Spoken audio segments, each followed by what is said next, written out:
ਅੱਜ ਦੇ ਪ੍ਰੋਗਰਾਮ ਦੇ ਵਿੱਚ ਆਪਾਂ ਗੱਲ ਕਰਾਂਗੇ ਕਰੋਨਾ ਬਾਰੇ। ਅੰਟੈਰੀਓ ਦੇ ਵਿੱਚ ਕਰੋਨਾ ਤੋਂ ਕੁਝ ਪਾਬੰਦੀਆਂ ਹਟਾ ਲਈਆਂ ਗਈਆਂ। ਇਸ ਦੇ ਨਾਲ ਹੀ BC ਦੇ ਵਿੱਚ ਵੈਕਸੀਨੇਸ਼ਨ ਦੇ ਬਾਰੇ ਕੀ ਰਿਪੋਰਟਾਂ ਆ ਰਹੀਆਂ, ਤੇ ਨਾਲ ਦੀ ਨਾਲ ਗੱਲ ਕਰਾਂਗੇ ਕੈਨੇਡਾ ਅਮਰੀਕਾ ਸਰਹੱਦ ਖੋਲ੍ਹਣ ਬਾਰੇ ਕੀ ਜਿਹੜੀਆਂ ਗੱਲਾਂ ਬਾਤਾਂ ਚੱਲ ਰਹੀਆਂ ਆ। ਬੈਂਕ ਆਫ ਕੈਨੇਡਾ ਨੇ ਘਰਾਂ ਦੀ ਮਾਰਕੀਟ ਦੇ ਫਿਊਚਰ ਬਾਰੇ ਕੀ ਪੇਸ਼ਨਗੋਈ ਕੀਤੀ ਆ। ਨਾਲ ਹੀ ਗੱਲ ਕਰਾਂਗੇ ਇਜ਼ਰਾਈਲ ਅਤੇ ਫਲਸਤੀਨ ਵਿਚਾਲੇ ਹੋਏ ਸੀਜ਼ ਫਾਇਰ ਦੀ ਗੋਲੀਬੰਦੀ ਜਿਹੜੀ ਹੋ ਗਈ ਆ, ਗੋਲੀ ਚੱਲਣੋਂ ਰੁਕ ਗਈ ਆ। ਰੂਸ ਨੇ ਆਪਣੇ ਵਿਰੋਧੀਆਂ ਨੂੰ ਕੀ ਚੇਤਾਵਨੀ ਦਿੱਤੀ ਆ, ਇਹ ਗੱਲਬਾਤ ਆਪਾਂ ਕਰਾਂਗੇ। ਨਾਲ ਦੀ ਨਾਲ ਗੱਲ ਕਰਾਂਗੇ ਮੋਦੀ ਵੱਲੋਂ ਵਾਰ-ਵਾਰ ਜਿਹੜੀ ਨਾ ਕੀਤੀ ਜਾ ਰਹੀ ਹੈ ਕਿ ਪੰਜਾਬ ਨੂੰ ਪਾਕਿਸਤਾਨ ਤੋਂ ਆਕਸੀਜਨ ਜਿਹੜੀ ਉਹ ਨਹੀਂ ਆ ਸਕਦੀ। ਯੂਪੀ ਦੇ ਵਿੱਚ ਇੱਕ ਅਜਿਹਾ ਮਾਮਲਾ ਸਾਹਮਣੇ ਆਇਆ ਕਿ ਪੰਜਾਬ ਨੂੰ ਆ ਰਹੀ ਤੇਲ ਪਾਈਪਲਾਈਨ ਦੇ ਵਿੱਚੋਂ ਵੱਡੀ ਪੱਧਰ ਦੇ ਉੱਤੇ ਤੇਲ ਚੋਰੀ ਹੋ ਰਿਹਾ ਸੀਗਾ। ਕੀ ਸੀ ਇਹ ਮਾਮਲਾ? ਪ੍ਰੋਗਰਾਮ ਦੇ ਵਿੱਚ ਇੱਕ ਵਾਰ ਫਿਰ ਤੁਹਾਡਾ ਸਭ ਦਾ ਨਿੱਘਾ ਸਵਾਗਤ ਹੈ। ਜਦੋਂ ਕਰੋਨਾ ਮਹਾਮਾਰੀ ਇਸ ਦੁਨੀਆ ਦੇ ਵਿੱਚ ਫੈਲੀ ਹੈ ਤਾਂ ਸਭ ਤੋਂ ਪਹਿਲੀ ਜ਼ੁਬਾਨ ਦੇ ਉੱਤੇ ਗੱਲ ਇਹੀ ਆਉਂਦੀ ਸੀ ਵੀ ਇਹਦਾ ਇਲਾਜ ਕੀ ਹੋਊਗਾ। ਸੋ ਇਲਾਜ ਇੱਕ ਟੀਕੇ ਦੇ ਰੂਪ ਦੇ ਵਿੱਚ ਜਿਹੜਾ ਨਿਕਲਿਆ। 4-5 ਕੰਪਨੀਆਂ ਨੇ ਟੀਕੇ ਤਿਆਰ ਕੀਤੇ ਆ, ਦੁਨੀਆ ਦੇ ਵਿੱਚ ਉਹ ਟੀਕੇ ਲੱਗ ਰਹੇ ਆ। ਸਭ ਨੂੰ ਇਹ ਗੱਲ ਦੀ ਜਲਦੀ ਹੈ ਕਿ ਜਲਦ ਤੋਂ ਜਲਦ ਵੈਕਸੀਨੇਸ਼ਨ ਹੋ ਜਾਵੇ ਤਾਂ ਕਿ ਉਸ ਤੋਂ ਬਾਅਦ ਦੇ ਵਿੱਚ ਜਿਹੜਾ ਸੰਸਾਰ ਆ ਉਹ ਆਉਣ ਜਾਣ ਵਾਸਤੇ ਖੁੱਲ੍ਹ ਸਕੇ। ਕੈਨੇਡਾ ਤੋਂ ਚੰਗੀ ਖਬਰ ਇਹ ਆ ਰਹੀ ਆ ਕਿ 50% ਲੋਕਾਂ ਦੇ ਟੀਕਾਕਰਨ ਇੱਥੇ ਕੈਨੇਡਾ ਦੇ ਵਿੱਚ ਹੋ ਚੁੱਕਾ ਆ। ਪਹਿਲਾ ਟੀਕਾ ਮਤਲਬ ਲੱਗ ਚੁੱਕਾ ਆ ਅਤੇ ਕੈਨੇਡਾ ਦੇ ਮੁੱਖ ਸਿਹਤ ਅਧਿਕਾਰੀ ਜਿਹੜੇ ਆ ਵਾਰ-ਵਾਰ ਇਹ ਕਹਿ ਰਹੇ ਆ ਕਿ 65-70% ਜਦੋਂ ਵੈਕਸੀਨੇਸ਼ਨ ਹੋ ਗਈ ਪਹਿਲੇ ਹੀ ਟੀਕੇ ਦੀ, ਤਾਂ ਉਸ ਤੋਂ ਬਾਅਦ ਵਿੱਚ ਫਿਰ ਕੈਨੇਡਾ ਦੇ ਵਿੱਚ ਪਾਬੰਦੀਆਂ ਹਟਾਉਣ ਦੀ ਗੱਲ ਜਿਹੜੀ ਆ ਤੁਰ ਸਕਦੀ ਆ। ਹੌਲੀ-ਹੌਲੀ ਜਿਹੜੇ ਆ ਲੋਕ ਉਹਨਾਂ ਨੂੰ ਘੁਲਣ ਮਿਲਣ ਦੀ ਆਗਿਆ ਜਿਹੜੀ ਆ ਦਿੱਤੀ ਜਾਊਗੀ। ਅੰਟਾਰੀਓ ਦੇ ਵਿੱਚ ਵੀ ਅੱਜ ਪਾਬੰਦੀਆਂ ਜਿਹੜੀਆਂ ਆ ਉਹਨਾਂ ਦੇ ਵਿੱਚ ਢਿੱਲ ਦਿੱਤੀ ਗਈ ਆ। 3 ਫੇਸ ਜਿਹੜੇ ਆ ਬਣਾਏ ਗਏ ਆ। 3 ਫੇਸਿਸ ਦੇ ਵਿੱਚ ਜਿਹੜੀ ਆ ਹੌਲੀ-ਹੌਲੀ ਢਿੱਲ ਦਿੱਤੀ ਜਾਣੀ ਆ ਤਾਂ ਕਿ ਮੁੜ ਕੇ ਕੇਸ ਵੀ ਨਾ ਵਧਣ ਅਤੇ ਹੌਲੀ-ਹੌਲੀ ਜੇ ਲੋਕ ਜ਼ਾਬਤੇ ਦੇ ਵਿੱਚ ਰਹਿੰਦੇ ਆ ਤਾਂ ਨਾਲ ਦੀ ਨਾਲ ਜਿਹੜਾ ਆ ਪਾਬੰਦੀਆਂ ਵੀ ਖੋਲ੍ਹੀ ਜਾਣਗੇ ਜੀ। ਇਸ ਤਰ੍ਹਾਂ BC ਦੇ ਵਿੱਚ ਗੱਲ ਕਰੀਏ ਤਾਂ ਜਿਹੜੇ ਅੰਕੜੇ ਸਾਹਮਣੇ ਆਏ ਆ, BC ਦੇ ਵਿੱਚ ਵੀ 50% ਤੋਂ ਉੱਪਰ ਲੋਕ ਜਿਹੜੇ ਇਸ ਵੇਲੇ ਟੀਕਾ ਪਹਿਲਾਂ ਲਵਾ ਚੁੱਕੇ ਆ। ਜੇ ਗੱਲ ਆਪਾਂ ਓਵਰਆਲ ਗ੍ਰੇਟਰ ਵੈਨਕੂਵਰ ਦੀ ਕਰੀਏ ਤਾਂ ਵੈਨਕੂਵਰ ਇਲਾਕੇ ਦੇ ਵਿੱਚ 40 ਤੋਂ 45% ਜਿਹੜੇ ਲੋਕ ਆ ਜਿਨ੍ਹਾਂ ਨੇ ਟੀਕੇ ਲਵਾਏ ਆ। ਹਾਲਾਂਕਿ ਸ਼ਹਿਰ ਜਿਹੜਾ ਵੱਡਾ ਆ, ਜ਼ਿਆਦਾ ਉੱਥੇ ਸੇਵਾਵਾਂ ਵੀ ਹੈਗੀਆਂ, ਪਰ ਪਤਾ ਨਹੀਂ ਲੋਕੀ ਮਸਰੂਫ ਸ਼ਾਇਦ ਜ਼ਿਆਦਾ ਆ, ਘੱਟ ਨਿਕਲ ਰਹੇ ਆ। ਉਹਦੇ ਮੁਕਾਬਲੇ ਸਰੀ, ਡੈਲਟਾ, ਲੈਂਗਲੀ, ਐਬਸਫੋਰਡ ਦੇ ਵਿੱਚ 55 ਤੋਂ 60% ਲੋਕ ਜਿਹੜੇ ਆ ਉਹ ਟੀਕੇ ਲਵਾ ਚੁੱਕੇ ਆ। ਇੱਕ ਜਿਹੜੇ ਹੋਰ ਅੰਕੜੇ ਦੱਸ ਰਹੇ ਉਹਨਾਂ ਵਿੱਚ ਇਹ ਦੱਸਿਆ ਗਿਆ ਕਿ ਕੇਸ ਜਿਹੜੇ ਆ ਜ਼ਿਆਦਾ ਸਰੀ ਵਿੱਚ ਨਿਕਲ ਰਹੇ ਆ। ਇਸ ਕਰਕੇ ਇੱਥੇ ਲੋਕੀ ਜਿਹੜੇ ਆ ਜ਼ਿਆਦਾ ਟੀਕੇ ਲਵਾਉਣ ਲਈ ਉਤਾਵਲੇ ਜ਼ਿਆਦਾ ਆ ਅਤੇ ਚਾਹੁੰਦੇ ਆ ਕਿ ਕਿਸੇ ਤਰੀਕੇ ਜਿਹੜਾ ਬਚਾਅ ਹੋ ਜਾਵੇ। BC ਦੇ ਜਿਹੜੇ ਟੌਪ ਡਾਕਟਰ ਨੇ, ਡਾਕਟਰ ਬੌਨੀ ਹੈਨਰੀ, ਉਹ ਕਹਿੰਦੇ ਵੀ ਜੇ ਲੋਕ ਇਸੇ ਤਰ੍ਹਾਂ ਜ਼ਾਬਤੇ ਵਿੱਚ ਰਹਿੰਦੇ ਆ ਤਾਂ ਜਿਹੜੀਆਂ ਲੋਕਾਂ ਦੇ ਉੱਤੇ ਪਾਬੰਦੀਆਂ ਆ ਉਹ ਜਲਦੀ ਹਟਾਈਆਂ ਜਾ ਸਕਦੀਆਂ ਆ। ਇਹਦੇ ਬਾਰੇ ਆਲਰੇਡੀ ਜਿਹੜੀ ਆ ਸਿਹਤ ਮਹਿਕਮਾ ਦੇ ਸਰਕਾਰ ਗੱਲਬਾਤ ਜਿਹੜੀ ਆ ਚੱਲ ਰਹੀ ਆ। ਇਹਦੇ ਵਿੱਚ ਇੱਕ ਹੋਰ ਗੱਲ ਜਿਹੜੀ ਹੋਈ ਹੈ ਕਿ ਹੁਣ 18 ਸਾਲ ਤੋਂ ਘੱਟ ਉਮਰ ਵਾਲੇ ਬੱਚੇ ਜਿਨ੍ਹਾਂ ਦੀ ਉਮਰ 12 ਤੋਂ 17 ਸਾਲ ਆ, ਉਹਨਾਂ ਦੇ ਵਾਸਤੇ ਵੀ ਖੁੱਲ੍ਹਾਂ ਦਿੱਤੀਆਂ ਜਾ ਰਹੀਆਂ ਕਿ ਉਹ ਵੀ ਹੁਣ ਵੈਕਸੀਨ ਜਿਹੜਾ ਲਵਾ ਸਕਦੇ ਆ। ਹਾਲ ਦੀ ਘੜੀ ਜਿਹੜਾ ਇਹ ਵੈਕਸੀਨ ਲੱਗਿਆ ਉਹ 18 ਸਾਲ ਤੋਂ ਉੱਪਰ ਉਮਰ ਵਾਲਿਆਂ ਦੇ ਲੱਗਾ। ਹੁਣ 12 ਤੋਂ 17 ਸਾਲ ਦੀ ਉਮਰ ਵਾਲੇ ਵੀ BC ਦੇ ਵਿੱਚ ਵੈਕਸੀਨ ਜਿਹੜੇ ਆ ਉਹ ਲਵਾ ਸਕਣਗੇ। ਇਸ ਦੇ ਨਾਲ ਹੀ ਕੈਨੇਡਾ ਅਮਰੀਕਾ ਸਰਹੱਦ ਖੋਲ੍ਹਣ ਦੇ ਵਾਸਤੇ ਦੋਨੇ ਪਾਸਿਓਂ ਜਿਹੜੇ ਕੁਝ ਲੀਡਰ ਆ ਉਹ ਪਹਿਲ ਕਦਮੀ ਕਰ ਰਹੇ ਆ।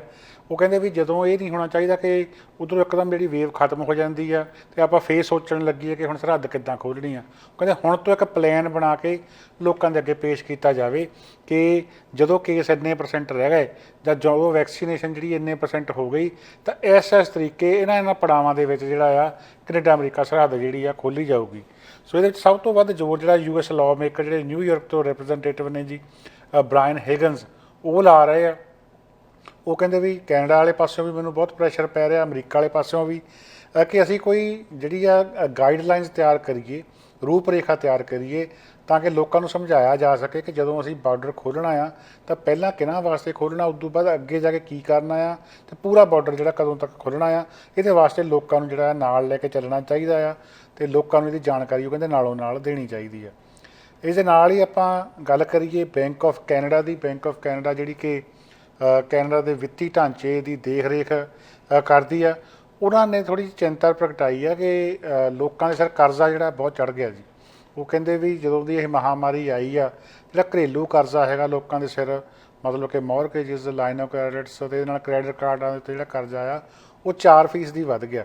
ਉਹ ਕਹਿੰਦੇ ਲੋਕਾਂ ਦੀ ਇਨਕਮ ਜਿਹੜੀ ਆ ਘਟੀ ਆ ਅਤੇ ਖਰਚੇ ਜਿਹੜੇ ਆ ਉਹ ਹੋਣ ਕਰਕੇ ਲੋਕਾਂ ਨੇ ਕਰਜ਼ਾ ਜਿਹੜਾ ਜ਼ਿਆਦਾ ਚੜਾ ਲਿਆ, ਜਿਹੜਾ ਕਿ ਚਿੰਤਾ ਵਾਲੀ ਗੱਲ ਆ। ਘੱਟ ਵਿਆਜ ਦਰਾਂ ਜਿਹੜੀਆਂ ਇਹ ਤਾਂ ਇਹ 'ਚ ਇੱਕ ਵੱਡਾ ਕਾਰਨ ਉਹ ਦੱਸ ਰਹੇ ਆ ਜੀ। ਇਹਨਾਂ ਨੇ ਇਹ ਵੀ ਦੱਸਿਆ ਕਿ ਜਦੋਂ ਦੇਖਦੇ ਆ ਕਹਿੰਦੇ ਵੀ ਪਿਛਲੇ ਸਾਲ ਦੇ ਵਿੱਚ ਜਿਹੜਾ ਲੋਕਾਂ ਨੇ ਮੌਰਗੇਜਸ ਲਈਆਂ ਆ ਉਹ ਬਹੁਤ ਵੱਡੇ ਅਮਾਊਂਟਸ ਦੇ ਵਿੱਚ ਲਈਆਂ ਆ। ਉਹਨਾਂ ਦੀ ਇਨਕਮ ਹੈਗੀ ਆ, ਇਸੇ ਕਰਕੇ ਉਹ ਕੁਆਲੀਫਾਈ ਹੋਏ ਆ। ਪਰ ਕਹਿੰਦੇ ਸਾਡੀ ਚਿੰਤਾ ਦਾ ਵਿਸ਼ਾ ਇਹ ਆ ਕਿ ਜੇ ਇਕੋਨਮੀ ਜਿਹੜੀ ਆ ਸਹੀ ਪੇਸ ਦੇ ਉੱਤੇ ਨਹੀਂ ਤੁਰਦੀ ਜਾਂ ਕਿਸੇ ਤਰੀਕੇ ਦੇ ਨਾਲ ਕਿਸੇ ਦੀ ਕੰਮ ਤੋਂ ਛੁੱਟੀ ਹੋ ਜਾਂਦੀ ਆ ਜਾਂ ਕੋਈ ਹੋਰ ਪਰਿਵਾਰ ਦੇ ਵਿੱਚ ਹਵੀ ਨਵੀ ਹੋ ਜਾਂਦੀ ਆ ਤਾਂ ਫਿਰ ਇਹ ਮੌਰਗੇਜ ਦੀ ਪੇਮੈਂਟ ਜਿਹੜੀ ਆ ਕਿੱਥੋਂ ਜਾਣੀ ਆ। ਉਹ ਕਹਿੰਦੇ ਇੱਕ ਬਹੁਤ ਵੱਡੀ ਸਾਡੀ ਵਾਸਤੇ ਚਿੰਤਾ ਹੋਈ ਆ ਕਿ ਲੋਕਾਂ ਨੇ ਕਰਜ਼ਾ ਜ਼ਿਆਦਾ ਚੱਕਿਆ ਹੋਇਆ ਆ, ਰਿਸਕ ਜਿਹੜੇ ਆ ਉਹ ਜ਼ਿਆਦਾ ਲਏ ਹੋਏ ਆ। ਜਦੋਂ ਉਹਨਾਂ ਨੂੰ ਪੁੱਛਿਆ ਗਿਆ ਕਿ ਤੁਹਾਨੂੰ ਲੱਗਦਾ ਕਿ ਕੈਨੇਡਾ ਵਿੱਚ ਲੋਕ ਬੈਂਕਰਪਸੀਆਂ ਕਰਨਗੇ, ਉਹ ਕਹਿੰਦੇ ਵੀ ਇਹ ਚਾਂਸ ਬਹੁਤ ਘੱਟ ਆ। ਕੈਨੇਡਾ ਦੇ ਵਿੱਚ ਪਰਸਨਲ ਬੈਂਕਰਪਸੀਆਂ ਕਰਨ ਦੀ ਜਿਹੜੀ ਗੱਲ ਆ ਉਹਦੇ ਮੌਕੇ ਬਹੁਤ ਘੱਟ ਆ, ਅਜਿਹੀ ਗੱਲ ਜਿਹੜੀ ਨਹੀਂ ਹੈਗੀ। ਪਰ ਫਿਰ ਵੀ ਉਹ ਕਹਿੰਦੇ ਮੈਂ ਪੇਸ਼ੈਂਟ ਕੋਈ ਕਰਨਾ ਚਾਹੁੰਦਾ ਕਿ ਕੈਨੇਡਾ ਦੇ ਵਿੱਚ ਜਿਸ ਕਦਰ ਮਹਿੰਗਾਈ ਵੱਧ ਰਹੀ ਆ, ਜਿਸ ਕਦਰ ਹੋਰ ਚੀਜ਼ਾਂ ਦੀਆਂ ਕੀਮਤਾਂ ਵੱਧ ਰਹੀਆਂ ਆ, ਘਰਾਂ ਦੀਆਂ ਕੀਮਤਾਂ ਵਧਣੋਂ ਰੋਕਿਆ ਨਹੀਂ ਜਾ ਸਕੇਗਾ। ਉਹ ਕਹਿੰਦੇ ਅਸੀਂ ਬਹੁਤ ਕੋਸ਼ਿਸ਼ ਕਰ ਰਹੇ ਹਾਂ ਕਿ ਘਰਾਂ ਦੀਆਂ ਕੀਮਤਾਂ ਜਿਹੜੀਆਂ ਕੰਟਰੋਲ ਦੇ ਵਿੱਚ ਰਹਿਣ, ਪਰ ਉਹ ਕਹਿੰਦੇ ਡਿਮਾਂਡ ਇੰਨੀ ਹੈਗੀ ਆ, ਲੋਕ ਜਿਹੜੇ ਆ ਉਹ ਘਰ ਲੈਣਾ ਚਾਹੁੰਦੇ ਆ ਅਤੇ ਘਰ ਬਣਾਉਣ ਵਾਸਤੇ ਸਮਾਨ ਜਿਹੜਾ ਬਾਕੀ ਸਮਾਨ ਵਾਂਗ ਹੋਰ ਖਾਣ ਪੀਣ ਦੇ ਸਮਾਨ ਵਾਂਗ ਮਹਿੰਗਾ ਹੋਣ ਕਰਕੇ ਘਰਾਂ ਦੀਆਂ ਕੀਮਤਾਂ ਨੂੰ ਠੱਲ ਨਹੀਂ ਪਾਈ ਜਾ ਸਕਦੀ। ਇਹ ਫਿਊਚਰ ਦੇ ਵਿੱਚ ਵੀ ਘਰ ਮਹਿੰਗੇ ਹੁੰਦੇ ਰਹਿਣੇ ਆ।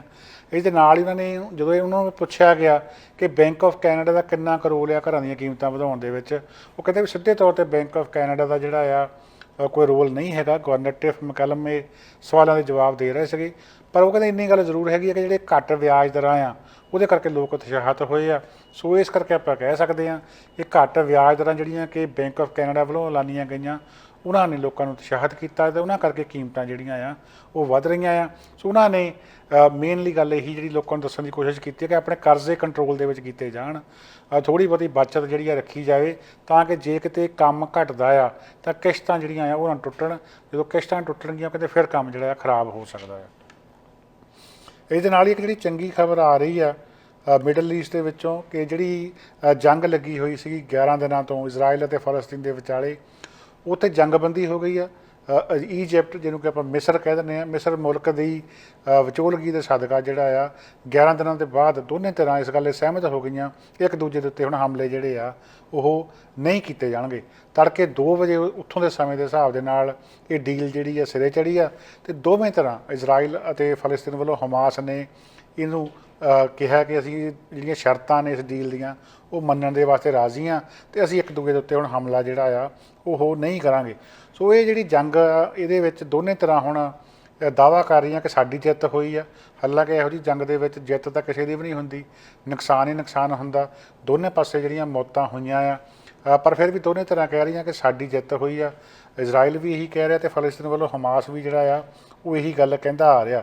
ਜੇ ਇਸ ਜੰਗ ਦੇ ਨੁਕਸਾਨ ਦੀ ਗੱਲ ਕਰੀਏ ਤਾਂ ਜਿੱਥੇ ਅਨੇਕਾਂ ਇਮਾਰਤਾਂ ਢਹੀਆਂ, ਜਿੱਥੇ ਹੋਰ ਜਜ਼ਬਾਤਾਂ ਨੂੰ ਠੇਸ ਪਹੁੰਚੀ ਆ, ਜਿਹੜੇ ਕਿ ਮਾਨਸਿਕ ਤਣਾਅ ਦੇ ਵਿੱਚ ਲੋਕ ਜਾਣਗੇ ਜਾਂ ਜੋ ਮਾਨਸਿਕ ਦਬਾਅ ਉਹਨਾਂ ਨੇ ਸੀਗਾ ਉਹਦੀ ਗੱਲ ਜੇ ਛੱਡ ਵੀ ਦਈਏ ਤਾਂ ਜਿਸਮਾਨੀ ਤੌਰ ਦੇ ਉੱਤੇ 230 ਫਲਸਤੀਨੀ ਜਿਹੜੇ ਇਸ ਜੰਗ ਦੇ ਵਿੱਚ ਮਾਰੇ ਗਏ ਆ, ਜਿਨ੍ਹਾਂ ਵਿੱਚ 65 ਦੇ ਕਰੀਬ 65 ਦੇ ਕਰੀਬ ਬੱਚੇ ਅਤੇ 39 ਦੇ ਕਰੀਬ ਜਿਹੜੀਆਂ ਔਰਤਾਂ ਸ਼ਾਮਲ ਸੀਗੀਆਂ। 1700 ਤੋਂ ਉੱਪਰ ਲੋਕ ਜਿਹੜੇ ਆ ਇਸ ਜੰਗ ਦੇ ਵਿੱਚ ਇਜ਼ਰਾਈਲੀ ਹਮਲਿਆਂ 'ਚ ਜ਼ਖਮੀ ਹੋਏ ਆ, ਜਦੋਂ ਕਿ 58,000 ਲੋਕਾਂ ਨੂੰ ਆਪਣੇ ਘਰ ਛੱਡ ਕੇ ਕਿਤੇ ਹੋਰ ਸ਼ਰਨ ਲੈਣੀ ਪਈ ਆ। ਇਹੋ ਜਿਹਾ ਕੇਸ ਵੀ ਇੱਕ ਦੇਖਣ ਵਿੱਚ ਮਿਲਿਆ ਕਿ 2 ਭਰਾ ਜਿਹੜੇ ਕਿ ਦੂਰ ਦੂਰ ਰਹਿੰਦੇ ਸੀ ਉਹਨਾਂ ਨੇ ਆਪਣੇ ਬੱਚੇ ਵਟਾਏ ਆ। ਇੱਕ ਨਿਆਣਾ ਜਿਹੜਾ ਵਟਾ ਲਿਆ, ਕਹਿੰਦੇ ਵੀ ਜੇ ਮੇਰੇ ਘਰ ਦੇ ਉੱਤੇ ਮਿਜ਼ਾਈਲ ਡਿੱਗਦੀ ਆ, ਮੇਰਾ ਟੱਬਰ ਮਰਦਾ ਤਾਂ ਮੇਰੇ ਖੂਨ ਦੇ ਵਿੱਚੋਂ ਇੱਕ ਬੱਚਾ ਜਿਹੜਾ ਤੇਰੇ ਘਰ ਬਚ ਜਾਊਗਾ। ਜੇ ਤੇਰੇ ਘਰ ਮਿਜ਼ਾਈਲ ਡਿੱਗਦੀ ਆ, ਤੁਹਾਡਾ ਟੱਬਰ ਮਰ ਜਾਂਦਾ ਤਾਂ ਤੁਹਾਡਾ ਇੱਕ ਬੱਚਾ ਸਾਡੇ ਘਰ ਹੋਊਗਾ, ਇਹ ਜਿਹੜਾ ਬਚ ਜਾਊਗਾ, ਤੇਰਾ ਵੰਸ਼ ਜਿਹੜਾ ਗਾਂਹ ਤੁਰਿਆ ਰਹੂਗਾ। ਸੋ ਇਹੋ ਜਿਹੇ ਹਾਲਾਤ ਜਿਹੜੇ ਉੱਥੇ ਬਣੇ ਹੋਏ ਸੀ। ਦੂਜੇ ਪਾਸੇ ਇਜ਼ਰਾਈਲ ਵਾਲੇ ਪਾਸੇ ਇੱਕ 5 ਸਾਲਾ ਬੱਚੇ ਅਤੇ ਇੱਕ ਸਿਪਾਹੀ ਸਮੇਤ ਇੱਕ 16 ਸਾਲਾ ਲੜਕੀ ਸਮੇਤ ਜਿਹੜੀਆਂ 12 ਮੌਤਾਂ ਹੋਈਆਂ ਦੱਸੀਆਂ ਜਾਂਦੀਆਂ ਆ। ਸੋ ਜਿਹੜਾ ਉੱਥੇ ਬਿਲਡਿੰਗਾਂ ਦਾ ਨੁਕਸਾਨ ਹੋਇਆ, ਜਿਹੜਾ ਉੱਥੇ ਹਸਪਤਾਲਾਂ ਦਾ ਨੁਕਸਾਨ ਹੋਇਆ, ਸਕੂਲਾਂ ਦਾ ਨੁਕਸਾਨ ਹੋਇਆ, ਮੀਡੀਆ ਕੇਂਦਰਾਂ ਦਾ ਨੁਕਸਾਨ ਹੋਇਆ, ਉਹਦੇ ਬਾਰੇ ਵੀ ਬਹੁਤ ਹਜੇ ਕਹਿਣਾ ਜਿਹੜਾ ਆ ਬਾਕੀ ਆ। ਕਈ ਪੱਤਰਕਾਰ ਜਿਹੜੇ ਉਹ ਵੀ ਇਹਨਾਂ ਹਮਲਿਆਂ ਦੇ ਵਿੱਚ ਆਪਣੀ ਜਾਨ ਗਵਾ ਗਏ ਆ। ਅਸਲੀ ਨੁਕਸਾਨ ਦੇ ਵੇਰਵੇ ਜਿਹੜੇ ਆ ਆਉਣ ਵਾਲੇ ਕੁਝ ਦਿਨਾਂ ਦੇ ਵਿੱਚ ਸਾਹਮਣੇ ਆਉਣਗੇ। ਦੁਨੀਆ ਦੀ ਗੱਲ ਕਰਦੇ ਹਾਂ ਤਾਂ ਦੁਨੀਆ ਦੀਆਂ ਵੱਡੀਆਂ ਤਾਕਤਾਂ ਜਿਹੜੀਆਂ ਆ ਆਪਾਂ ਨੂੰ ਪਤਾ ਕਿ ਇਸ ਵੇਲੇ ਬਹੁਤੀਆਂ ਆਪਸ ਵਿੱਚ ਰਲ ਕੇ ਨਹੀਂ ਚੱਲ ਰਹੀਆਂ। ਇੱਕ ਪਾਸੇ ਚੀਨ ਰੂਸ ਆ, ਦੂਜੇ ਪਾਸੇ ਪੱਛਮੀ ਮੁਲਕ ਆ। ਰੂਸ ਦੇ ਉੱਤੇ ਪ੍ਰੈਸ਼ਰ ਵੀ ਵੱਧਦਾ ਜਾ ਰਿਹਾ ਅਤੇ ਰੂਸ ਦੇ ਜਿਹੜੇ ਰਾਸ਼ਟਰਪਤੀ ਨੇ ਵਲਾਦੀਮੀਰ ਪੁਤਿਨ, ਉਹਨਾਂ ਨੇ ਇੱਕ ਅੱਜ ਸਭਾ ਨੂੰ ਸੰਬੋਧਨ ਕਰਦਿਆਂ ਬਿਨਾਂ ਨਾਂ ਲਿਆਂ ਜਿਹੜੀਆਂ ਚੇਤਾਵਨੀਆਂ ਜਾਰੀ ਕੀਤੀਆਂ, ਧਮਕੀਆਂ ਕਹਿ ਸਕਦੇ ਹਾਂ ਆਪਾਂ ਉਹਨਾਂ ਨੂੰ। ਰਾਸ਼ਟਰਪਤੀ ਵਲਾਦੀਮੀਰ ਪੁਤਿਨ ਕਹਿੰਦੇ ਕਿ ਸਾਡੇ ਮੁਲਕ ਨੂੰ ਸਦੀਆਂ ਤੋਂ ਧੱਕਿਆ ਆਇਆ ਜਾ ਰਿਹਾ। ਕਹਿੰਦੇ ਉਹ ਕਹਿੰਦੇ ਵੀ ਦਹਾਕੇ ਹੋ ਗਏ ਆ ਕਿ ਜਿਹੜੀਆਂ ਤਾਕਤਾਂ ਨੇ, ਕੁਝ ਉਹਨਾਂ ਨੇ ਪੱਛਮੀ ਤਾਕਤਾਂ ਦਾ ਨਾਂ ਨਹੀਂ ਲਿਆ, ਜਿਹੜੀਆਂ ਰਸ਼ੀਆ ਨੂੰ ਸਟਰੋਂਗ ਹੁੰਦਾ ਦੇਖ ਨਹੀਂ ਸਕਦੀਆਂ, ਉਹ ਹਮੇਸ਼ਾ ਰਸ਼ੀਆ ਨੂੰ ਤੋੜਨ ਦੀ ਕੋਸ਼ਿਸ਼ ਕਰਦੀਆਂ ਰਹਿੰਦੀਆਂ।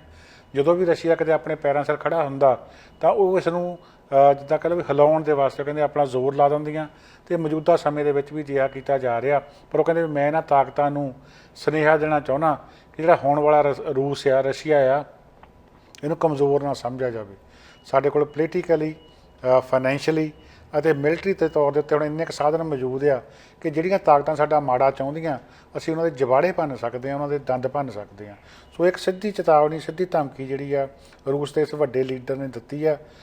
ਸਿੱਧੇ ਤੌਰ ਦੇ ਉੱਤੇ ਜਿਹੜਾ ਇਸ਼ਾਰਾ ਅਮਰੀਕਾ ਅਤੇ ਉਸਦੇ ਸਹਿਯੋਗੀਆਂ ਨੂੰ ਸੀਗਾ, ਕਿਉਂਕਿ ਜਿਹੜਾ ਰੂਸ ਦਾ ਝਗੜਾ ਚੱਲ ਰਿਹਾ ਯੂਕਰੇਨ ਦੇ ਨਾਲ ਅਤੇ ਕੁਝ ਹੋਰ ਗੁਆਂਢੀ ਮੁਲਕਾਂ ਦੇ ਨਾਲ, ਉਹਦੇ ਵਿੱਚ ਪੱਛਮੀ ਮੁਲਕਾਂ ਦੀ ਜਿਹੜੀ ਇਨਵੋਲਵਮੈਂਟ ਆ ਉਹ ਤੋਂ ਰੂਸ ਜਿਹੜਾ ਆ ਬਾਹਲਾ ਔਖਾ ਭਾਰਾ ਆ।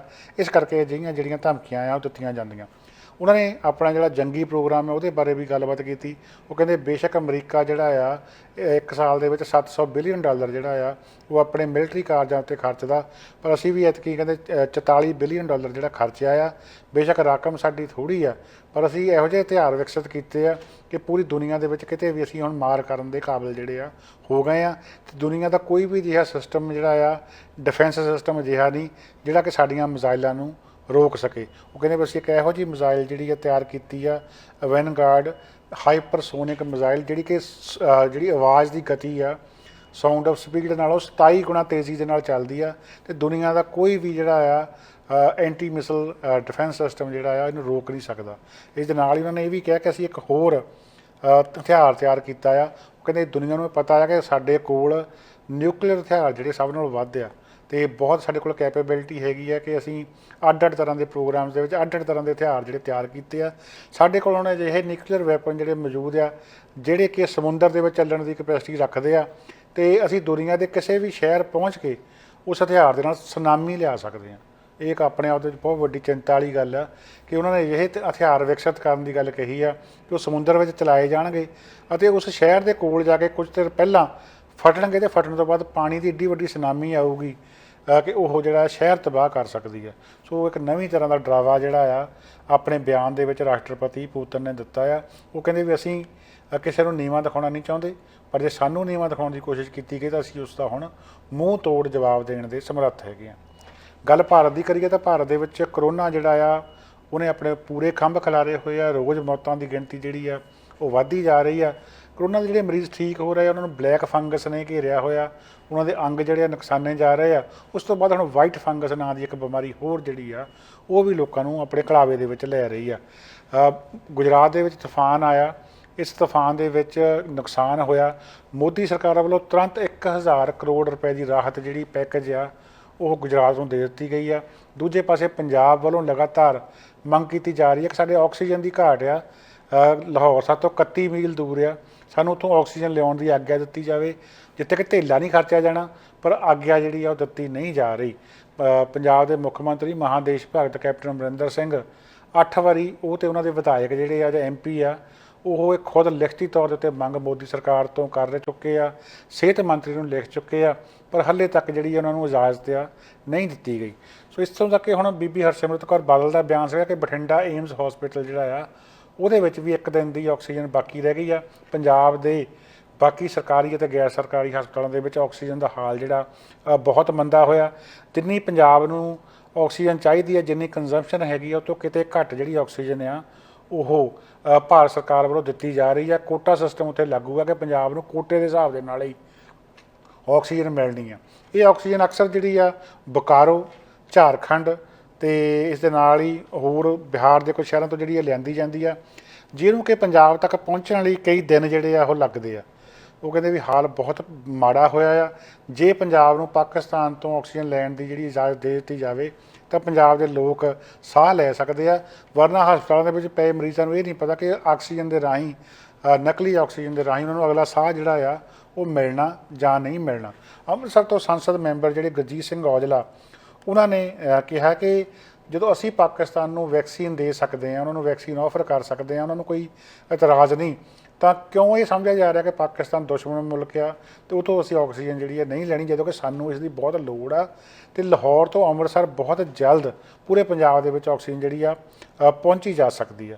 ਸੋ ਉਹ ਕਹਿੰਦੇ ਵੀ ਇਸ ਗੱਲ ਦੀ ਬੜੀ ਹੈਰਾਨੀ ਆ ਕਿ ਸਾਡੀਆਂ ਵਾਰ-ਵਾਰ ਬੇਨਤੀਆਂ ਕਰਨ ਦੇ ਬਾਵਜੂਦ ਇਸ ਗੱਲ ਦੇ ਉੱਤੇ ਗੌਰ ਨਹੀਂ ਕੀਤਾ ਜਾ ਰਿਹਾ ਤੇ ਲੋਕ ਇਸ ਵਜ੍ਹਾ ਕਰਕੇ ਆਪਣੀਆਂ ਜਾਨਾਂ ਜਿਹੜੀਆਂ ਆ ਗਵਾ ਰਹੇ ਆ। ਇਸ ਦੇ ਨਾਲ ਹੀ ਇੱਕ ਹੋਰ ਖਬਰ ਇਹ ਆ ਰਹੀ ਆ ਕਿ ਚੋਰੀਆਂ ਤਾਂ ਉੱਥੇ ਬਹੁਤ ਵੱਡੀਆਂ ਹੁੰਦੀਆਂ, ਸਰਕਾਰੀ ਹੋਣ ਜਾਂ ਗੈਰ ਸਰਕਾਰੀ ਤੌਰ ਦੇ ਉੱਤੇ ਹੋਣ। ਇੱਕ ਵੱਖਰੀ ਕਿਸਮ ਦੀ ਚੋਰੀ ਦਾ ਮਾਮਲਾ ਸਾਹਮਣੇ ਆਇਆ। ਯੂਪੀ ਤੋਂ ਇੱਕ ਪਾਈਪਲਾਈਨ ਜਿਹੜੀ ਪੰਜਾਬ ਆਉਂਦੀ ਆ, ਇੰਡੀਅਨ ਆਇਲ ਕਾਰਪੋਰੇਸ਼ਨ ਦੀ ਇਹ ਪਾਈਪਲਾਈਨ ਜਿਹੜੀ ਆ ਪੰਜਾਬ ਤੋਂ ਫਿਰ ਗਾਹਾਂ ਜੰਮੂ ਕਸ਼ਮੀਰ, ਹਿਮਾਚਲ ਅਤੇ ਲਦਾਖ ਤੱਕ ਜਿਹੜੀ ਆ ਉਹ ਜਾਂਦੀ ਆ। ਪੈਟਰੋਲੀਅਮ ਪਦਾਰਥ ਜਿਹੜੇ ਇਸ ਲਾਈਨ ਦੇ ਜ਼ਰੀਏ ਸ਼ਿਪ ਕੀਤੇ ਜਾਂਦੇ ਆ, ਭੇਜੇ ਜਾਂਦੇ ਆ। ਹੁਣ ਇਹ ਪਤਾ ਲੱਗਾ ਕਿ ਯੂਪੀ ਦੇ ਇੱਕ ਪਿੰਡ ਦੇ ਵਿੱਚ ਇਸ ਲਾਈਨ ਨੂੰ ਪੰਕਚਰ ਕਰਕੇ ਇਹਦੇ 'ਚ ਬਕਾਇਦਾ ਟੂਟੀ ਲਾ ਕੇ, ਵਾਲਵ ਲਾ ਕੇ ਵੱਡੀ ਪੱਧਰ ਦੇ ਉੱਤੇ ਡੀਜ਼ਲ ਚੋਰੀ ਕੀਤਾ ਗਿਆ ਆ। ਸੋ ਇਹ ਕਿੰਨੇ ਕੁ ਚਿਰ ਤੋਂ ਕੰਮ ਚੱਲ ਰਿਹਾ ਸੀਗਾ ਇਹਦਾ ਕੋਈ ਨਹੀਂ ਜਾਣਦਾ, ਕਿਉਂਕਿ ਮਿਲੀ ਭੁਗਤ ਤੋਂ ਬਿਨਾਂ ਕੰਮ ਚੱਲਣਾ ਮੁਸ਼ਕਲ ਆ। ਚੱਲਦੀ ਪਾਈਪਲਾਈਨ ਦੇ ਵਿੱਚ ਟੂਟੀ ਲਾਉਣੀ, ਵਾਲਵ ਲਾ ਕੇ, ਇਹ ਵੀ ਇੱਕ ਛੋਟਾ ਕੰਮ ਨਹੀਂ ਹੈਗਾ, ਕਿਉਂਕਿ ਬਹੁਤ ਹਾਈ ਪ੍ਰੈਸ਼ਰ ਪਾਈਪਲਾਈਨ ਜਿਹੜੀ ਆ ਇਹ ਹੋਇਆ ਕਰਦੀ ਆ। ਉਹ ਇਹ ਕਿਵੇਂ ਸਾਂਝ ਨਾਲ ਗੰਢ ਤੋੜ ਦੇ ਨਾਲ ਕੰਮ ਚੱਲ ਰਿਹਾ ਸੀਗਾ, ਇਹਦੇ ਬਾਰੇ ਹੱਲੇ ਹੋਰ ਜਾਂਚ ਜਿਹੜੀ ਆ ਚੱਲ ਰਹੀ ਆ। ਪਰ ਇੰਨਾ ਜ਼ਰੂਰ ਪਤਾ ਲੱਗਾ ਕਿ ਹਜ਼ਾਰਾਂ ਲੀਟਰ ਤੇਲ ਜਿਹੜਾ ਉਹ ਬੀਤੇ ਵਿੱਚ ਇਸ ਥਾਂ ਤੋਂ ਇੰਡੀਅਨ ਆਇਲ ਦਾ ਚੋਰੀ ਕਰਕੇ ਜਿਹੜਾ ਵੇਚਿਆ ਜਾਂਦਾ ਰਿਹਾ। ਹੋਇਆ ਇਸ ਤਰ੍ਹਾਂ ਕਿ ਸ਼ਾਇਦ ਕੋਈ ਇਮਾਨਦਾਰ ਵਿਅਕਤੀ ਜਿਹੜਾ ਉਹ ਪਾਈਪਲਾਈਨ ਦੀ ਨਿਗਰਾਨੀ ਕਰ ਰਿਹਾ ਸੀਗਾ, ਤੇ ਉਹਨੇ ਦੇਖਿਆ ਕਿ ਇੱਕ ਖਾਸ ਮੌਕੇ ਦੇ ਉੱਤੇ ਜਾ ਕੇ ਦਿਨ ਦੇ ਵੇਲੇ ਇਸ ਪਾਈਪਲਾਈਨ ਦਾ ਪ੍ਰੈਸ਼ਰ ਜਿਹੜਾ ਆ ਬਹੁਤ ਘੱਟ ਜਾਂਦਾ ਆ। ਉੱਥੋਂ ਬਾਅਦ ਫਿਰ ਜਾਂਚ ਜਿਹੜੀ ਸ਼ੁਰੂ ਹੋਈ ਤੇ ਪਤਾ ਲੱਗਾ ਕਿ ਯੂਪੀ ਦੇ ਅਬਰੇਲਾ ਥਾਣਾ ਖੇਤਰ ਦੇ ਪਿੰਡ ਰਣਵਾੜੀ ਦੇ ਵਿੱਚ ਇਹ ਚੋਰੀ ਜਿਹੜੀ ਆ ਸ਼ਰੇਆਮ ਕੀਤੀ ਜਾ ਰਹੀ ਆ। ਜੰਗਲ ਦੇ ਵਿੱਚ ਇਹ ਥਾਂ, ਉੱਥੋਂ ਬਕਾਇਦਾ ਵਾਲਵ ਲਾ ਕੇ ਜਿਹੜੇ ਆ ਉਹ ਟੈਂਕਰ ਭਰੇ ਜਾ ਰਹੇ ਸੀਗੇ। ਤੇ ਹੁਣ ਹਾਲ ਦੀ ਘੜੀ ਪਾਈਪਲਾਈਨ ਦੀ ਮੁਰੰਮਤ ਕਰ ਲਈ ਗਈ ਆ ਤੇ ਅਣਪਛਾਤੇ ਲੋਕਾਂ ਦੇ ਖਿਲਾਫ ਜਿਹੜਾ ਮੁਕੱਦਮਾ ਵੀ ਦਰਜ ਕਰ ਲਿਆ ਗਿਆ ਜੀ। ਤੇ ਅਖੀਰ ਦੇ ਵਿੱਚ ਆਪਾਂ ਗੱਲ ਕਰਾਂਗੇ ਪੰਜਾਬ ਦੀ ਸਿਆਸਤ ਦੀ। ਪੰਜਾਬ ਦੀ ਸਿਆਸਤ ਦੇ ਵਿੱਚ ਇਸ ਵੇਲੇ ਕਾਂਗਰਸੀ ਘਮਾਣ ਜਿਹੜਾ ਆ ਉਹ ਜ਼ਿਆਦਾ ਪਿਆ ਹੋਇਆ ਆ। ਆਪਸ ਦੇ ਵਿੱਚ ਇੱਕ ਦੂਜੇ ਦੀ ਤੁਹਮਤਬਾਜ਼ੀ ਜਿਹੜੀ ਆ ਹੋ ਰਹੀ ਆ। ਨਵਜੋਤ ਸਿੱਧੂ ਹੁਣੀ ਇੱਕ ਵਾਰੀ ਫਿਰ ਅਫੈਂਸਿਵ ਮੂਡ ਦੇ ਵਿੱਚ ਦਿਖਾਈ ਦੇ ਰਹੇ ਆ। ਉਹ ਕਹਿੰਦੇ ਵੀ ਮੁੱਖ ਮੰਤਰੀ ਕੈਪਟਨ ਅਮਰਿੰਦਰ ਸਿੰਘ ਹਰ ਉਸ ਸ਼ਖਸ ਨੂੰ ਦੁਸ਼ਮਣ ਸਮਝਦੇ ਆ ਜੋ ਉਹਨਾਂ ਦੇ ਵਾਅਦੇ ਚੇਤੇ ਕਰਾਉਂਦਾ। ਉਹ ਕਹਿੰਦੇ ਅਸੀਂ ਇਹ ਤਾਂ ਹੈ ਨਹੀਂ ਕਿ ਕੋਈ ਓਪਰੀ ਗੱਲ ਕਰ ਰਹੇ ਹਾਂ ਜਾਂ ਕੋਈ ਬਾਹਰੀ ਗੱਲ ਕਰ ਰਹੇ ਹਾਂ, ਅਸੀਂ ਤਾਂ ਸਿਰਫ ਤੇ ਸਿਰਫ ਇਹ ਕਹਿ ਰਹੇ ਹਾਂ ਕਿ ਜਿਹੜੇ ਵਾਅਦੇ 2017 ਦੇ ਵਿੱਚ ਸਰਕਾਰ ਬਣਨ ਵੇਲੇ ਲੋਕਾਂ ਨਾਲ ਕੀਤੇ ਗਏ ਸੀਗੇ ਉਹ ਪੂਰੇ ਹੋਣੇ ਚਾਹੀਦੇ। ਅਤੇ ਅਸੀਂ ਆਪਣੀ ਹੀ ਸਰਕਾਰ ਨੂੰ ਯਾਦ ਕਰਾਉਣਾ ਚਾਹੁੰਦੇ ਹਾਂ ਕਿ ਅਸੀਂ ਜੇ ਅਗਾਂਹ ਜਿੱਤਣਾ ਆ ਤਾਂ ਸਾਨੂੰ ਇਹ ਵਾਅਦੇ ਜਿਹੜੇ ਆ ਪੂਰੇ ਕਰਨੇ ਚਾਹੀਦੇ ਆ। ਪਰ ਕੈਪਟਨ ਅਮਰਿੰਦਰ ਸਿੰਘ ਦੁਸ਼ਮਣਾਂ ਵਰਗਾ ਜਿਹੜਾ ਬਿਹੇਵ ਕਰ ਰਹੇ ਆ, ਆਪਣੇ ਵਿਧਾਇਕਾਂ ਨੂੰ ਜਿਹੜੀਆਂ ਧਮਕੀਆਂ ਦਿੱਤੀਆਂ ਜਾ ਰਹੀਆਂ, ਚੇਤਾਵਨੀਆਂ ਦਿੱਤੀਆਂ ਜਾ ਰਹੀਆਂ ਕਿ ਤੁਹਾਡੇ ਖਿਲਾਫ ਵਿਜੀਲੈਂਸ ਜਾਂ ਪੁਲਿਸ ਜਿਹੜੀ ਆ ਕਾਰਵਾਈ ਹੋ ਸਕਦੀ ਆ। ਉਹਨਾਂ ਨੇ ਬਾਕੀ ਵਿਧਾਇਕਾਂ ਨੂੰ ਇੱਕ ਟਵੀਟ ਕਰਕੇ ਜਿਹੜਾ ਕਹਿ ਲਓ ਵੀ ਸੱਦਾ ਦਿੱਤਾ ਕਿ ਇੱਥੇ ਤੁਹਾਡੀ ਕੋਈ ਸੁਣਵਾਈ ਨਹੀਂ ਹੋਣੀ, ਤੁਹਾਨੂੰ ਇਕੱਠੇ ਹੋ ਕੇ ਦਿੱਲੀ ਜਾ ਕੇ ਹਾਈ ਕਮਾਂਡ ਦੇ ਅੱਗੇ ਧਰਨਾ ਦੇਣਾ ਚਾਹੀਦਾ ਆ। ਉੱਥੇ ਜਾ ਕੇ ਹਾਈ ਕਮਾਂਡ ਨੂੰ ਸਾਰੀ ਗੱਲਬਾਤ ਤੋਂ ਜਾਣੂ ਕਰਵਾਉਣਾ ਚਾਹੀਦਾ ਆ। ਅਤੇ ਇਸ ਦੇ ਨਾਲ ਹੀ ਵਿਰੋਧੀ ਧਿਰ ਦੇ ਜਿਹੜੇ ਆਗੂ ਨੇ, ਜਿਹੜੀ ਕਿ ਆਮ ਆਦਮੀ ਪਾਰਟੀ ਦੇ ਸਾਬਕਾ ਆਗੂ ਕਹਿ ਸਕਦੇ ਹਾਂ, ਅਤੇ ਉਸ ਤੋਂ ਬਾਅਦ ਵਿੱਚ ਭੁਲੱਥ ਹਲਕੇ ਦੇ ਵਿਧਾਇਕ ਕਹਿ ਸਕਦੇ ਹਾਂ ਸੁਖਪਾਲ ਸਿੰਘ ਖਹਿਰਾ, ਉਹਨਾਂ ਨੇ ਸੁਖਬੀਰ ਬਾਦਲ ਹੋਣਾ ਨੂੰ ਚੁਣੌਤੀ ਦਿੱਤੀ ਆ। ਉਹ ਕਹਿੰਦੇ ਮੈਂ ਸੁਖਬੀਰ ਬਾਦਲ ਹੋਣਾ ਨੂੰ ਇਹ ਚੁਣੌਤੀ ਦਿੰਦਾ ਕਿ ਬਾਈਬਲ ਕਲਾਂ ਗੋਲੀਕਾਂਡ ਮਾਮਲੇ ਵਿੱਚ, ਬੇਅਦਬੀ ਮਾਮਲਿਆਂ ਦੇ ਵਿੱਚ ਜਦ ਚਾਹੇ ਜਿੱਥੇ ਚਾਹੁਣ ਇੱਕ ਕਿਸੇ ਵੀ ਪਲੇਟਫਾਰਮ ਦੇ ਉੱਤੇ ਮੇਰੇ ਨਾਲ ਬਹਿਸ ਕਰ ਸਕਦੇ ਆ। ਉਹ ਕਹਿੰਦੇ ਵੀ ਬਾਦਲਾਂ ਨੂੰ ਲੋਕ ਜਿਹੜੇ ਸਵਾਲ ਪੁੱਛ ਰਹੇ ਆ, ਉਹਨਾਂ ਸਵਾਲਾਂ ਵਿੱਚੋਂ ਮੇਰੇ 10 ਸਵਾਲ ਆ, ਉਹਨਾਂ ਸਵਾਲਾਂ ਦੇ ਜਵਾਬ ਦੇਣ ਦੀ ਚੁਣੌਤੀ ਜਿਹੜੀ ਆ ਉਹ ਮੈਂ ਸੁਖਬੀਰ ਬਾਦਲ ਨੂੰ ਦਿੰਦਾ। ਉਹ ਜੇ ਜਵਾਬ ਦੇ ਦੇਣ ਤਾਂ ਫਿਰ ਮੈਂ ਮੰਨ ਸਕਾਂਗਾ ਜੀ। ਉਹ ਕਹਿੰਦੇ ਗੁਰੂ ਗ੍ਰੰਥ ਸਾਹਿਬ ਦੀ ਬੇਅਦਬੀ ਕਦੇ ਵੀ ਨਹੀਂ ਸੀ ਹੋਣੀ ਜੇ ਅਕਾਲੀ ਦਲ ਜਾ ਕੇ ਡੇਰਾ ਸਿਰਸਾ ਨੂੰ ਹਮਾਇਤ ਨਾ ਦਿੰਦਾ, ਅਤੇ ਬੇਅਦਬੀ ਦੇ ਦੋਸ਼ੀਆਂ ਨੂੰ ਕਦੋਂ ਦਾ ਇਨਸਾਫ ਮਿਲ ਗਿਆ ਹੁੰਦਾ ਜੇਕਰ ਕੈਪਟਨ ਅਮਰਿੰਦਰ ਸਿੰਘ ਅਤੇ ਬਾਦਲਾਂ ਦੀ ਆਪਸ ਵਿੱਚ ਗੰਢ ਧੁੱਪ ਨਾ ਹੋਈ ਹੁੰਦੀ। ਸੋ ਇਹ ਬਕਾਇਦਾ ਚੁਣੌਤੀ ਦਿੱਤੀ ਗਈ ਆ। ਹੁਣ ਇਸ ਚੁਣੌਤੀ ਨੂੰ ਅਕਾਲੀ ਦਲ ਵੱਲੋਂ ਸੁਖਬੀਰ ਸਿੰਘ ਬਾਦਲ ਕਬੂਲ ਕਰਦੇ ਆ ਜਾਂ ਨਹੀਂ, ਇਹ ਤਾਂ ਆਉਣ ਵਾਲਾ ਸਮਾਂ ਦੱਸੂਗਾ। ਪਰ ਪੰਜਾਬ ਦੀ ਸਿਆਸੀ ਜੰਗ ਜਿਹੜੀ ਆ ਉਹ ਚਾਹੇ ਕਾਂਗਰਸ ਦੀ ਅੰਦਰੂਨੀ ਜੰਗ ਆ ਜਾਂ ਇੱਕ ਦੂਜੇ 'ਤੇ ਹਮਲਿਆਂ ਦੀ ਜੰਗ ਆ, ਉਹ ਤੇਜ਼ ਹੁੰਦੀ ਜਾ ਰਹੀ ਆ। ਅਤੇ ਜਿਉਂ-ਜਿਉਂ ਹੁਣ ਇਲੈਕਸ਼ਨਸ ਲਾਗੇ ਹੁੰਦੀਆਂ ਜਾਣਗੀਆਂ ਉਵੇਂ-ਉਵੇਂ ਇਹ ਜੰਗ ਜਿਹੜੀ ਆ ਹੋਰ ਤੇਜ਼ ਹੁੰਦੀ ਜਾਵੇਗੀ। ਇੱਥੇ ਹੀ ਇਹ ਗੱਲਬਾਤ, ਇਹ ਖਬਰਾਂ ਤਬਸਰਾ ਖਤਮ ਕਰਨ ਦੀ ਆਗਿਆ ਲੈਣਾ। ਕੱਲ੍ਹ ਨੂੰ ਹੋਰ ਗੱਲਬਾਤ ਲੈ ਕੇ, ਹੋਰ ਜਾਣਕਾਰੀ ਲੈ ਕੇ ਤੁਹਾਡੀ ਸੇਵਾ 'ਚ ਹਾਜ਼ਰ ਹੋਵਾਂਗਾ। ਤਦ ਤੱਕ ਲਈ ਆਪ ਸਭ ਨੂੰ ਪਿਆਰ ਸਤਿਕਾਰ ਭਰੀ ਸਤਿ ਸ੍ਰੀ ਅਕਾਲ ਜੀ।